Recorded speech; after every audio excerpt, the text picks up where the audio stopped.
We have now spent quite a bit of time getting familiar with functions, and before we move on, there is one last thing that I want to talk about. In Dart, there is one special operator that we can use to make our syntax more concise when functions contain just one statement, and that operator is called the arrow operator. So let me show you how this works.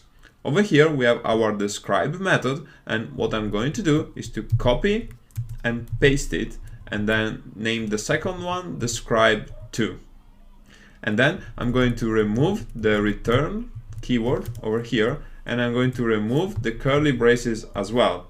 And I'm going to replace them with an arrow operator, just like this. So what I want to point out here is that the describe and describe2 functions do exactly the same thing. So all the arrow operator does is to give us some syntactic sugar for defining a function that has only one statement. And just to show you an example where the arrow operator works well, we can add a new method, which could be a void space say name. It would take a single parameter, string name, and then here, rather than using the curly braces, we can type in the arrow operator, and then we can print, and then within double quotes we could say hello I'm, and then $name with string interpolation and a semicolon in the end.